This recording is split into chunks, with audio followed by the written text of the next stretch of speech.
This video is brought to you by Squarespace, an all-in-one platform for building your brand and growing your business online. Hello, my beautiful doves. Today's video is going to be on all things fashion modeling. So the history of modeling, the concept of the supermodel, etc. I actually got this idea because there was this video going around on TikTok about how we have no more it girls in the 2020s, which I don't necessarily agree with, but I'll just play the video for you so you know what I'm talking about. The era of the it girl is dying, and we are killing it because everybody wants to be or is trying to be an it girl right now. And that's where the problem introduces itself, because if everybody is doing and following the same guidelines, playing by the same rules, who is doing it, so to say?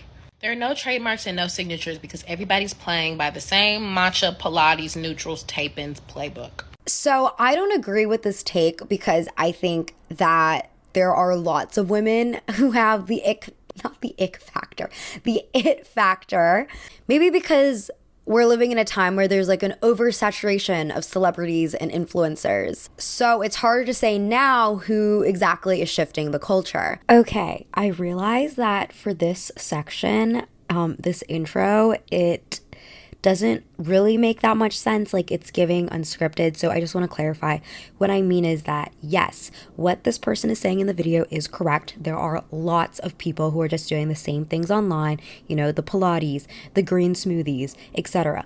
But there are also a good number of people who are doing things that are very different.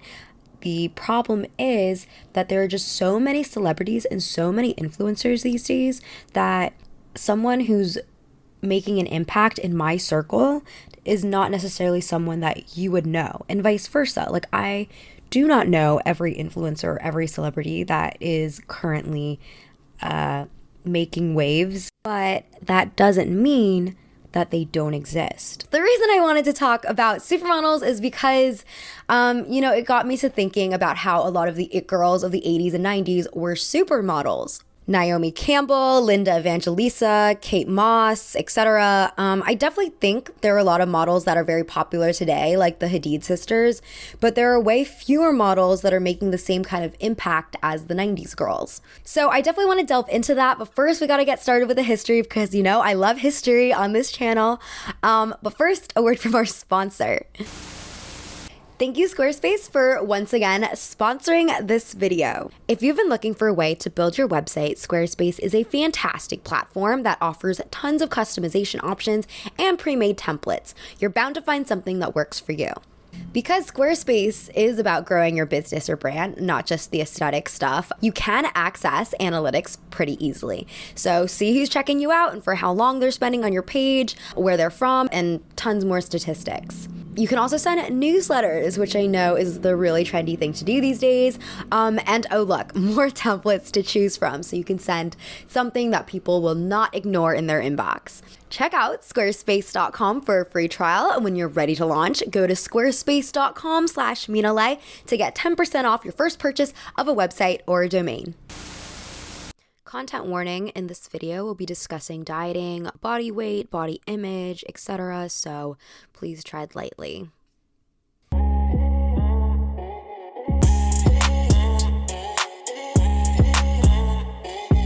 So back in the late 19th and early 20th century, the term for model was most often than not living mannequins. Like, you wouldn't call someone a model, you would call them a mannequin. Which sounds kind of dehumanizing, but at the time, I can't really say whether I would have liked to be called a mannequin if I was a working mannequin at the time. But the modeling job was a lot simpler. Like, you were really just a vehicle to display clothes. It was not considered a lucrative career choice by any means. Mannequins were also usually working class girls, and they were often characterized as morally corrupt because their job entailed showing their bodies. In Paris salons, mannequins were not even allowed to make eye contact or talk to the clients. What's interesting about the whole moral corruption complaint, though, is that, like, in the Victorian era and all the way up to 1907, whenever models were in parades, which is like the term for an early fashion show. Whenever they were modeling clothes at a parade, they had to wear these long undergarments over their corsets called maillots. And the maillot covered like all exposed flesh for decency's sake. I wish I could have found a photo of a maillot to show you, but I couldn't find one anywhere. And I don't know if it's just because photographs weren't as common and no one thought to take a photo of this garment. Who knows? If any historians are watching this and know what I'm talking about and have a pictorial reference, I would love to see it. Please DM me on Instagram just for my own curiosity, and then I'll like repost it on my story or something. But fashion historian Caroline Evans did describe them in her article, The Enchanted Spectacle, for the Journal of Dress, Body, and Culture as V-necked, tight-fitting, and worn over the corset and under the dress. They were also usually made of black satin or crepe de chine. Couturier Charles Friedrich Worth is often considered the first designer to utilize living mannequins back in the 1850s. His first mannequin was actually his wife, Marie Vernet Worth. Charles would dress her in his creations and have her parading down the horse races at Longchamps to basically like market his designs. The success of the collaboration ended up inspiring him to look for other models or living mannequins to model his other designs in his showrooms. A lot of designers who recruited mannequins had a cabine, which was an established team of models that worked specifically for them. French designer Jean Patou was another designer who used mannequins. In 1924, he organized a highly publicized casting call in New York to recruit American mannequins so that his North American clients could feel seen. Because, you know, French and American women look very different. At this time, there were no strict standards of what a mannequin had to look like. They just normally had to be on the tall side and slender. And they had to be white. But other than that, there were no like measurements they had to fall into. French couturier Paul Poiret even fondly described his favorite model. Paulette was for a long time the one I preferred. With round arms and rounded shoulders, she was plump and elegantly rolled as a cigarette. How comely, how French. As a mannequin, you weren't supposed to be unique or individual. Most mannequins would wear the same uniform when out and about with the designer. Part of the standardization was influenced by US President Henry Ford. Yes, stay with me, this seems random, but it's all kind of connected. So in 1914, Henry Ford introduced the 8-hour workday, and basically he organized industries to work in assembly lines to create a standardized product. Some scholars have linked the standardization in the industry plant to entertainment, specifically with chorus lines. German film writer Siegfried Kracauer argued that the chorus lines symbolized the capitalist system. Each girl was zapped of her individuality to assume the identity of a mass ornament. Media studies researchers Stuart and Elizabeth Ewan add, by the 1920s, fashion had begun to emulate the logic of industrialism. The fashion ideal for women increasingly became that of the young, agile, long-limbed girl, whose naturally shaped body is well suited to the working requirements and mobility of the modern world. Her well-proportioned figure is easily clothed by a standardized manufactured garment. Also, with the boom of consumerism, department stores started competing with each other by hosting more and more elaborate fashion spectacles.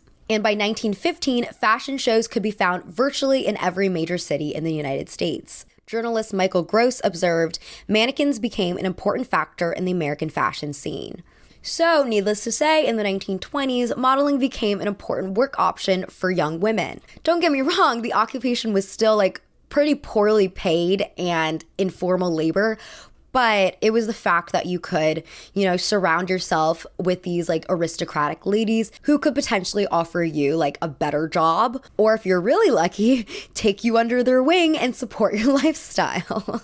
In 1923, John Robert Powers opened up the first modeling agency in New York, and with agency representation, models' fees increased. By the 1930s, American models earned on average $65 a week for photographic work and $40 a week for wholesale modeling and fittings in showrooms on 7th Avenue. Just for perspective, $65 in 1930 was about $1,155, which is especially not bad considering the Great Depression.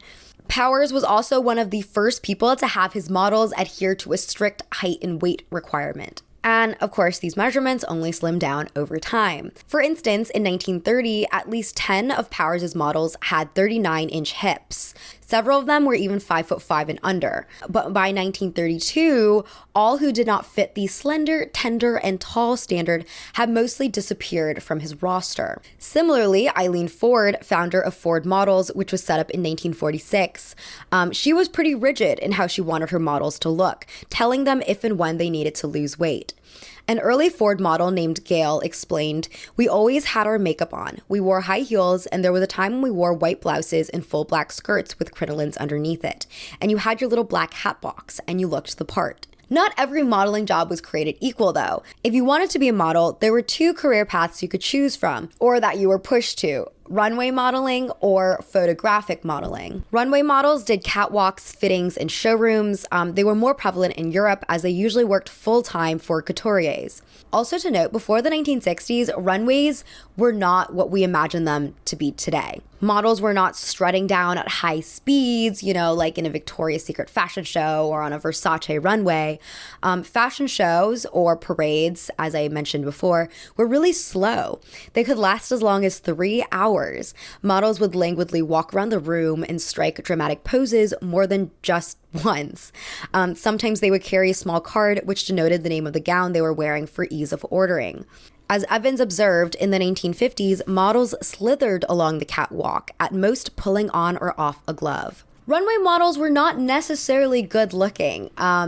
These fashion shows were not like big media events. There were no photographers trying to get close-ups or anything, so you didn't necessarily have to be photogenic to be a runway model. One historian deemed Bronwyn Pugh, a famous runway model at the time, an untidy, sulky-looking girl who made an overnight reputation for herself when she first modeled for Balmain in Paris. A reporter described her as that Welsh girl who drags a fur along the runway as if she had just killed it and was taking it home to her mate. Scathing.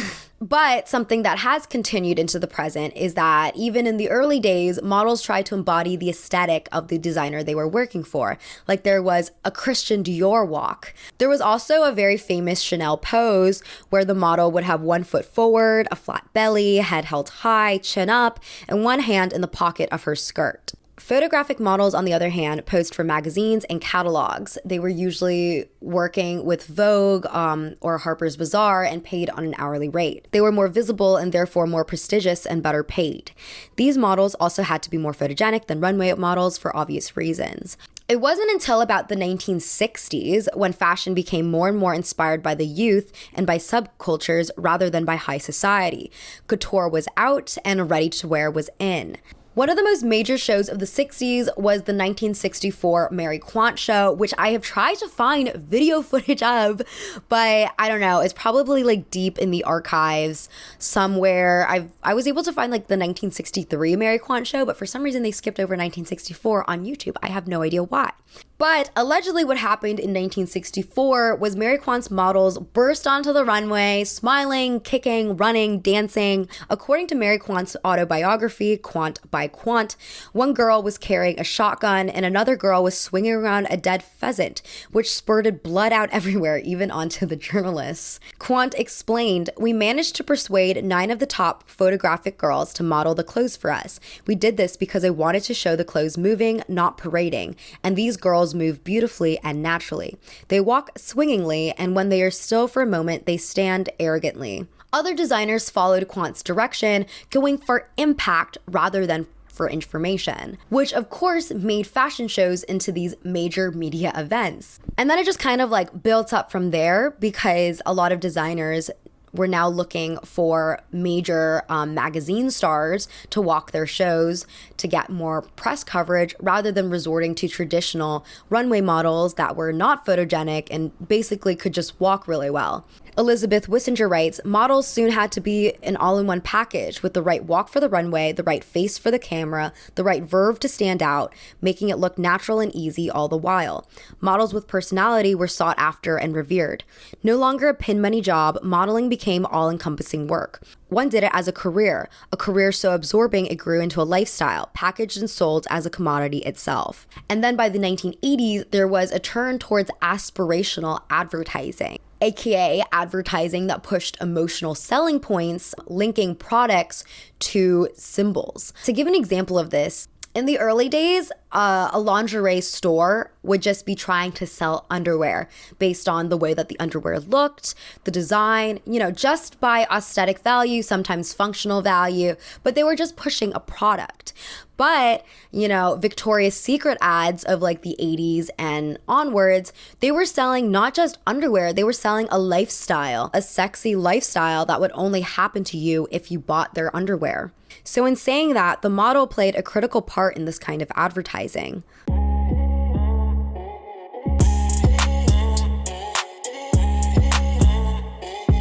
The major supermodels of the 90s were Naomi Campbell, Linda Evangelista, Cindy Crawford, Christy Turlington, Claudia Schiffer, and sometimes Kate Moss was included with them too. Linda, Naomi, and Christy also were part of a subgroup known as the Trinity after working consistently with photographer Steven Meisel. So what made these models super? Other than, like the skill of walking and posing, the supermodel craze of the 80s and 90s was different than in previous decades because these models were now major celebrities. Beforehand, only one or two models like Barbara Golan and Twiggy would get a spotlight, but this was a whole group, and their reach was even more global because of the 80s entertainment boom. These women had whole issues of Vogue magazines dedicated to them. They had appeared on various celebrity TV shows. Cindy Crawford even published a workout video in 1992 called Shape Your Body Workout, and in 1994, Naomi Campbell published her novel about the industry called Swan. In 1996, Karen Mulder, Naomi Campbell, and Claudia Schiffer were immortalized as action figure dolls. And in 1998, two well-known authors published novels about models, Model Behavior by Jay McCurney and Glamorama by Bret Easton Ellis. Even teen novels were part of model mania, with books like Model Flirt and Picture Me Famous hitting shelves. Many of these models also had highly publicized relationships with famed actors, athletes, and celebrities. They also made tons and tons of money. In 1991, designer Gianni Versace decided to pay supermodels double and even triple their rates as long as he was the only designer that the models could work for during his March Couture show. Vanity Fair correspondent Colacello explained, Versace was the designer who pushed that concept of the supermodels as a group the furthest. Reportedly, he would outbid the competition to ensure that he got all the biggest stars for the same show, in the process inflating their rates from $10,000 to $50,000 for a half-hour appearance. Journalist Michael Gross observed that once Versace started paying extra for exclusive bookings, then all the other designers said, I'll match that, I'll pay you the same thing, and you don't have to be exclusive. After appearing on over 300 magazine covers, Cindy Crawford won a contract with Revlon Cosmetics and also became the all-American face of Pepsi. In 1994, her gross earnings were estimated at $6.5 million. By 1988, her earnings reportedly reached $8 million. Other sources reported that Crawford, Turlington, Evangelista, and Campbell were all earning between $20 and $30 million by this time. And by 1999, in general, the potential value for an average model was so high that even an untried 14-year-old could make a starting salary of $70,000 and grow to be worth $100,000 to $1 million within a few years. But it wasn't just modeling that grew as an industry. It was the entire fashion industry that was explosive. Cable shows like CNN's Style series, hosted by Elsa Clench, Behind the Velvet Ropes with Lauren Azersky, and MTV's House of Style, hosted by Cindy Crawford, brought fashion and modeling into everyone's living rooms. Interest in fashion was so high by the end of the 1990s, network television produced two shows, Veronica's Closet, about a lingerie designer, and Just Shoot Me, a sitcom about a fashion magazine, which at the time represented a large portion of the primetime market. To paint a picture, in 1986, the Paris shows were attended by 1,875 journalists and around 150 photographers, which was nearly a four-fold increase on the figures recorded for 1976. Unfortunately, all good things do come to an end, and the supermodel bubble did burst. In the late 90s, actors started endorsing commercial and fashion products, virtually taking over the model's job. The reason why most actors didn't get on this business earlier is because they felt that doing product endorsement would lower their value as a serious actor. Another big thing that happened was 9/11, which actually fell on the day that Fashion Week started in New York City. So obviously all the shows had to be canceled, and the aftermath of that was that a lot of collections were left unsold. And then the aftermath of that is that a lot of models had to absorb the economic shock. By Booker's estimates, some clients now pay just half of what they did before 9/11. Another negative thing for the modeling industry is that, the invention of TiVo. Basically TiVo, because I know a lot of people don't even watch TV anymore, but TiVo is this technology where you can record a program and watch it later and skip through all the commercials. So in the end, TiVo diminished the power of television advertising, which slashed models' rates in this once very lucrative area of marketing. And then also with how glamorized models' lives have been marketed as being in the 80s and 90s, but even now today, who wouldn't want to live the lifestyle of Bella Hadid or Kendall Jenner? So because of all this glitz and glamour around the modeling profession, modeling has become a hyper-competitive industry and it has low entry barriers.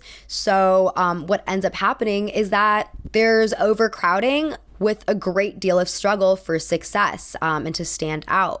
In 2009, Gisele Bündchen grossed $25 million in modeling contracts, but according to the Occupational Employment Statistics, in the same year, models earned an estimated median income of $27,330. In terms of plus-size modeling, because I have been talking about straight size this whole time, even though there are some models like Ashley Graham and Crystal Ren who make bank, one plus-size model named Marilyn explains, plus modeling is very competitive. There are less jobs and lots of women vying for them. So therefore, there are only a handful of plus models that are able to solely support themselves by modeling.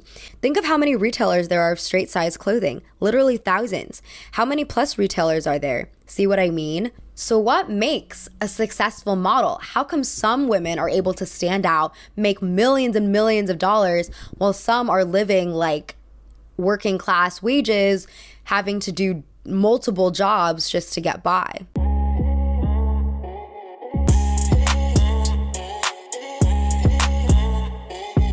So a term that is really hard to describe is the look, which I'm sure anyone who's got their eye in the fashion industry has heard that term being passed around by modeling agents and scouts. But, it is something that's very hard to define. It's like the it factor for it girls. Ashley Mears describes the look as a special type of human capital, what sociologist Lokit Waqant in his study of boxers calls bodily capital. She goes on to describe the physical attributes that a model is supposed to have: youthfulness, clear skin, healthy teeth, symmetrical features, and of course the narrow height and weight measurement requirements too. Currently, the female model is typically at least 5'9" with body measurements of a 34-inch bust, 24-inch waist, and 34-inch hips. Male models typically are 6 feet to 6'3", have a 32-inch waist, and a 39 to 40-inch chest. For plus-size models, they generally have to be somewhere between a woman's clothing size 10 and 18 and a minimum height of 5'8". However, most plus-size models in top modeling agencies are between sizes 10 and 14. But Mears clarifies, this formula does not by itself constitute a look. Beyond this basic physique, small and subtle differences lead clients to prefer one model over another. Models, bookers, and clients refer to these differences as a model's look. Part of this something else is in the model's personality. It's the whole package of a model's being, including personality, reputation, on-the-job performance, and appearance. Yet, a whole package is arbitrary. It's subjective. Helen, senior booker at Scene, explains how tough it is to find the look. Everybody's looking for the Kate Moss and Natalia Voldanova, the girl that is going to make the mega bucks. And the fact is, you can't tell whether you've got it or not until way down the line. So everyone just keeps on searching and everybody gets scouts. I find it really tough. They take people from places and it's a lot of wasted time, and a lot of people are sent home and told, oh, you're no good. I think it's a shame. Obviously, a model that can do any job is ideal, but most models are categorized as being editorial or commercial models. The look for editorial work tends to be edgier, and the look for commercial work tends to be softer. Most commercial girls are conventionally attractive and affectionately referred to as money girls by bookers. They work predominantly in showrooms for catalogs and for commercial print advertising. The commercial girl is cheerleader pretty, manicured, classic, and clean. A lot of bookers claim that she doesn't have to be white, just coded as middle class. Brie, a New York booker, describes her as definitely pretty, like a girl that would be walking down the street and you go, yeah, she's hot. You know, heads are turning. That's what I think is catalog. Clean, all-American, very wholesome. Usually if a man from middle America thinks she's hot, then that is sort of catalog. I think that even though, like everyone wants to say that this model doesn't have to be white, and obviously we are seeing a lot more racial diversity than in years past, it is a gradual progression. There's still a lot more white models in the industry, and much of the beauty standard is still based on like white Eurocentrism. And there are countless stories too where Black models will show up to set and they have to bring their own foundation or they have to do their hair ahead of time because the makeup artists and hairstylists that are brought on to do the shoot don't know how to work with Black hair, or they're just not carrying a diverse range of foundation shades. The realities of being a Black model during Fashion Week. I asked who could do Black makeup. Why do I look like I work in the mines? Wow, I am clapped. I told him this wasn't my color. He is trash. Ouch girl, you're hurting me. Was told to wash my hair. No one dried it until last minute. The white leader tried to fix the makeup. Good try girl, but I felt ugly AF. Redid my whole face in 10 minutes. Can't go out sad. It's the contour for me.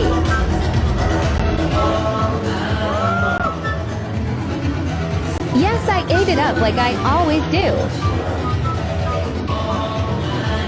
But by the time that I walked the runway, I wanted to go home. Please hire more Black hair and makeup artists so we don't have to go through this.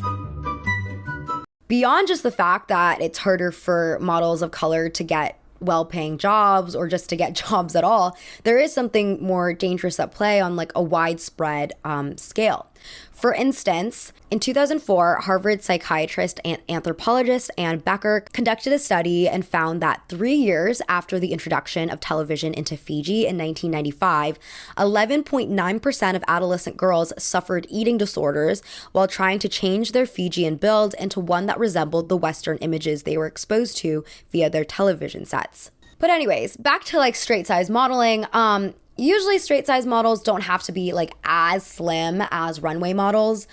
They just have to fit into sample size garments, which usually like are around a size small. But what's messed up for plus size modeling is that a lot of retailers want to work with models on the slimmer end, so size 10s and 12s, and will just have them wear extra padding so that they can fit into the larger clothes. Sharon Quinn, a veteran plus size model, said, while not fully admitting to the practice of purposely hiring smaller models, Sharon Lippincott, spokesperson for Lane Bryant, acknowledged that the company used size 14 models in their advertising campaigns, who were sometimes only size 14 on the bottom half of their bodies.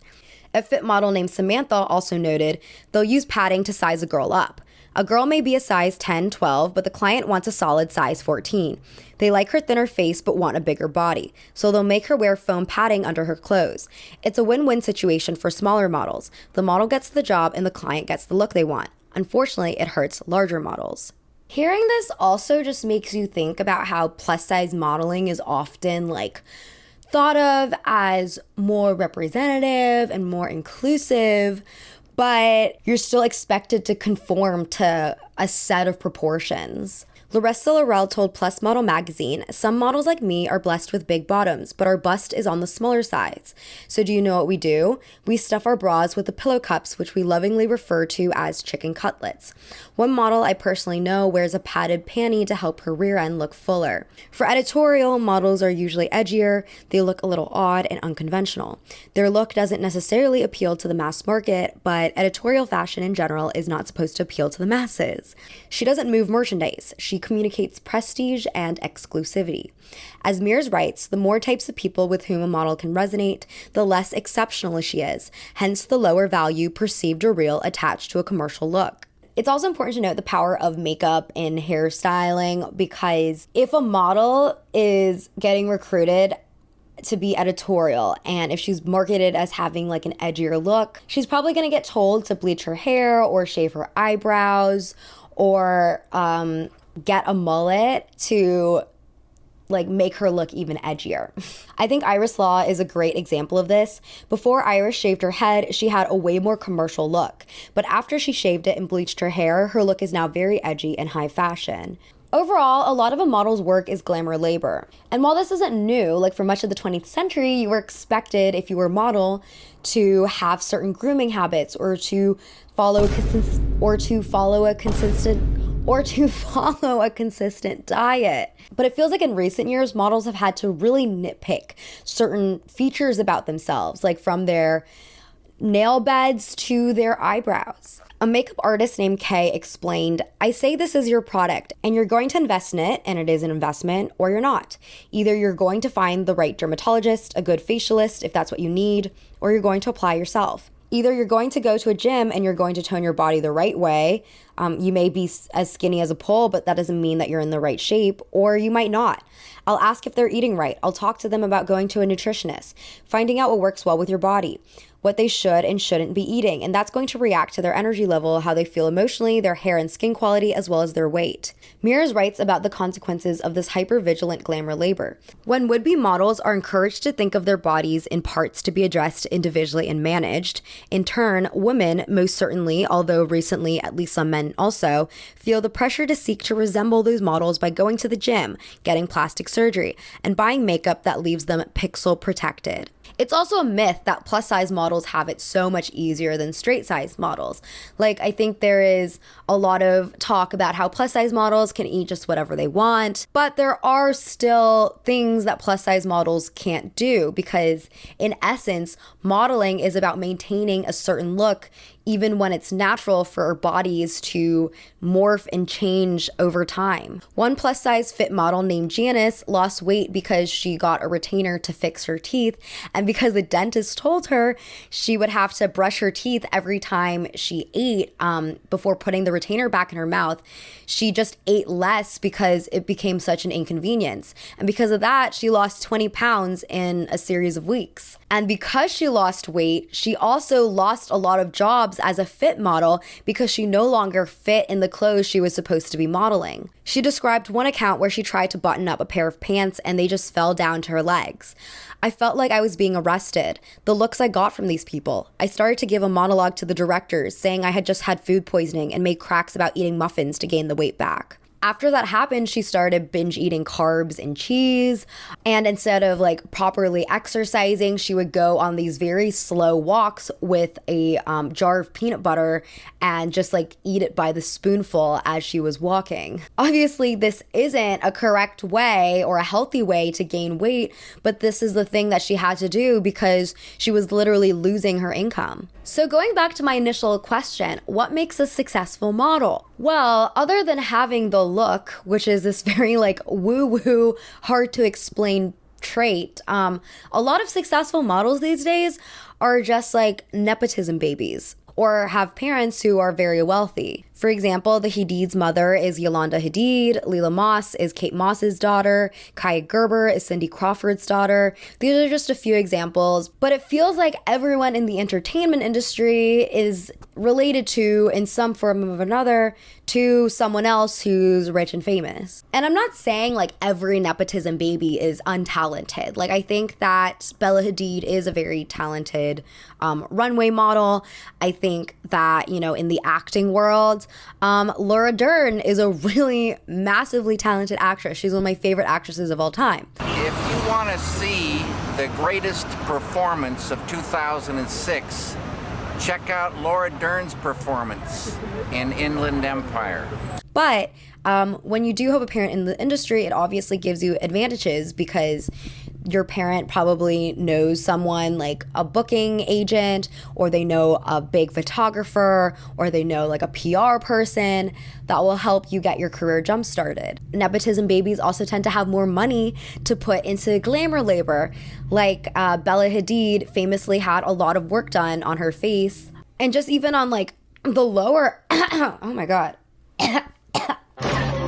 Even just on like the lower end of glamour labor, like getting your hair bleached once a month, it racks up in costs. That's like $300 an appointment, which can be a struggle for a lot of models who are starting out who don't come from money. Because even when you're getting jobs like as a model, and this is just like what I've noticed with a lot of kind of like freelancer-y jobs, you don't get paid until much later after you do the job. A lot of the times you don't get paid for 30 days. A lot of the times you don't get paid until 90 days after.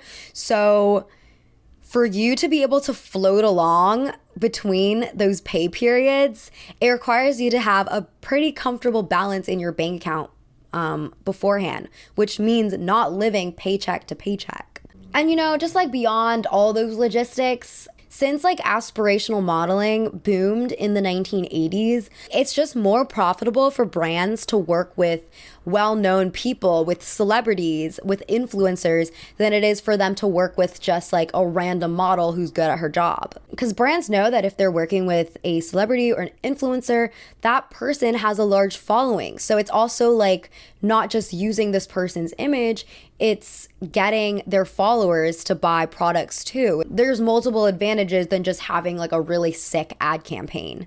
And also if like your mom is a model or a celebrity and you're like an 18-year-old who's just like starting to come out into this industry, there's a lot of press that is driven towards you because people are like, oh, is she gonna live up to her mom's name? There's more interest in following you, and brands know that. So they're gonna go for Kaya Gerber rather than like some girl from Ohio, unfortunately.